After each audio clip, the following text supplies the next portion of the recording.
हाय दोस्तों, आज मैं आप सभी के लिए लेकर आया हूँ अकबर का साहित्यिक परिचय। तो चलिए अकबर का साहित्यिक परिचय स्टार्ट करते हैं।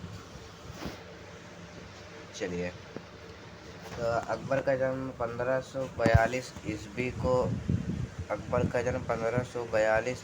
को अमरकोट के राजा वीर साल के महल में हुआ था। अकबर की माँ हामिदा बानो थी, जो एक बेगम थी, और उनकी धाय माँ यानी बड़ी माँ महामंगा थी।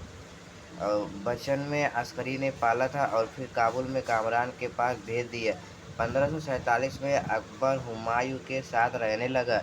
अकबर की प्रथम पत्नी हिंदाल की पुत्री रुकैया थी।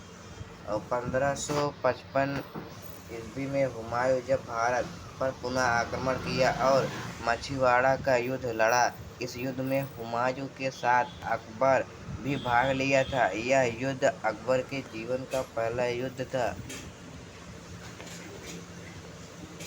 अकबर के जीवन का पहला युद्ध 1555 में हुमायूं ने अकबर को अपना उत्तराधिकारी बनाकर लाहौर का सूबेदार बनाया।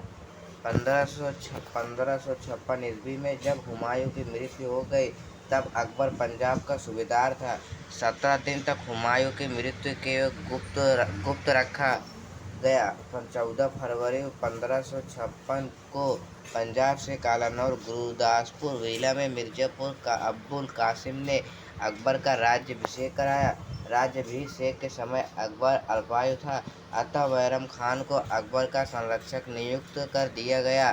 बैरम खान ने अकबर को लेकर आगरा की ओर बढ़ा, किंतु इससे पहले ही आदिल शाह सूरी का सेनापति हेमू आगरा पर अधिकार कर लिया। साथ ही साथ हेमू ने दिल्ली पर अधिकार कर लिया। हेमू दिल्ली का एक बनिया था, जिसने एक विक्रमादित्य का उपाधि धारण किया था। दिल्ली में मुगल सेनापति तगलैब ने बैरम खान को भारत छोड़ने की सलाह दी, जिस कारण बैरम खान ने उसकी हत्या कर दी। 1556 के पानीपत के द्वितीय युद्ध में अकबर के सेना का नेतृत्व बैरम खान ने किया, और इस युद्ध में बैरम खान ने हेमू को पराजित कर दिया। यह युद्ध अकबर का शासक बनने के बाद पहला युद्ध था। अकबर ने बैरम खान के संरक्षण में शासन आरंभ किया, जिस कारण बैरम खान का अत्यधिक प्रसिद्ध हो गया। बैरम खान शिया था, जबकि दिल्ली की अधिकांश जनता सुन्नी था। यही विवाद आगे चलकर युद्ध का रूप लिया और तिलवाड़ा का युद्ध 1560 ईस्वी में अकबर ने बैरम खान को हरा दिया और बैरम खान के आगे दो प्रस्ताव रखा। तिलवाड़ा का दो प्रस्ताव था। नंबर वन, बैरम खान या तो दूर के किसी सूअर राज्य के सूबेदार बन जाए, बैरम खान या तो हज यात्रा पर चले जाए। तो बैरम खान ने हज यात्रा को चुना। हज पर जाते समय गुजरात के मुबारक खान नामक व्यक्ति ने बैरम खान की हत्या कर दी। बैरम खान का बेटा अब्दुल रहीम था। उसकी पत्नी सालिमा बेगम थी। अकबर ने सालिमा बेगम से शादी कर ली थी। 1560 ईस्वी में अकबर जैसे ही बैरम खान के संरक्षक से मुक्त हुआ, तो अपनी धाय माँ और महामंगा के प्रभाव में आ गया और 2 वर्ष तक उसके प्रभाव में रहा। इस 2 वर्ष के शासन को पेटीकोट शासन, प्रथा का शासन, हरम दल का शासन या आतंक का खेल का शासन कहा गया।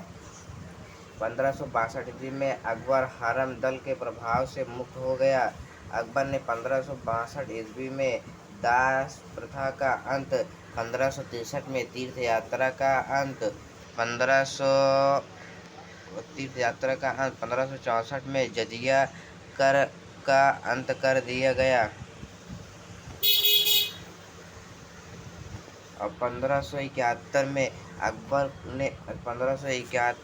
अकबर ने फतेहपुर सीकरी शहर की स्थापना किया। 1575 ईस्वी में अकबर ने इबादत खान की स्थापना की फतेहपुर सीकरी में किया। इस इबादत खान में सभी धर्मों के लोग बृहस्पतिवार के दिन इकट्ठा होते थे और अपने धर्म के विशेषता का उल्लेख करते थे। किंतु बहुत ही जल्द यह इबादत खान को बंद करना पड़ा, क्योंकि यहाँ मारपीट शुरू हो जाती। अकबर के इस नीति को सुलह ए कुल की नीति कहा गया। 1578 ईस्वी में सभी धर्मों के लोगों के इबादत खाना में प्रवेश। अकबर ने आमिर उल मोमिनी की उपाधि धारण किया, जो केवल खलीफा धारण करते थे। 1579 में अकबर ने मजहर की घोषणा की। इसके तहत धार्मिक मामले में अकबर सर्वोपरि हो गया। मजहर के तहत अकबर ने धार्मिक एकाधिकार प्राप्त कर लिया। धार्मिक विवादों को राजा हल करेगा, किंतु कुरान पर राजा का कोई अधिकार नहीं होगा। 1588 ईस्वी में अकबर ने दीन ए इलाही नामक एक नया धर्म चलाया। यह धर्म मानने के लिए कोई बाध्य नहीं था, यह लोगों की इच्छा पर था। दीन ए इलाही धर्म को मानने वाला एक हिंदू महेश दास बीरबल था। दीन ए इलाही धर्म का प्रधान पुरोहित पंडित अब्दुल फजल थे। 1583 ईस्वी में अकबर ने एक नया कैलेंडर इलाही संवत जारी किया। अकबर के दरबार में हिंदू धर्म के विद्वान पुरुषोत्तम तथा कुंभन दास रहते थे। पारसी धर्म के विद्वान दस्तुर मेहर जी राणा रहते थे। ईसाई धर्म के एकाबी भी रहते थे।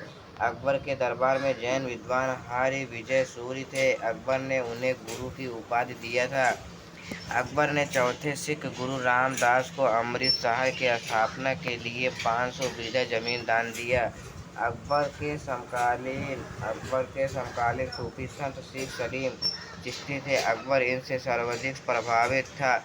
इसी कारण अकबर ने अपने बेटे का नाम सलीम रखा, जो आगे जाकर जहांगीर के नाम से जाना गया। शेख सलीम चिश्ती का मकबरा फतेहपुर सीकरी में है। फतेहपुर सीकरी शहर का वास्तुकार वहाउद्दीन थे। मुद्रा प्रणाली। अकबर ने राम सीता प्रकार के सिक्के चलाए। अकबर ने रुपया तथा दाम सिक्कों को भी निरंतर जारी रखा। एक रुपया बराबर 40 दाम और 1 रुपया शेरशाह बराबर 64 दाम। अकबर के समय वृत्ताकार सिक्का इलाही तथा आयताकार सिक्का जलाली कहलाता था। एक इलाही 10 रुपया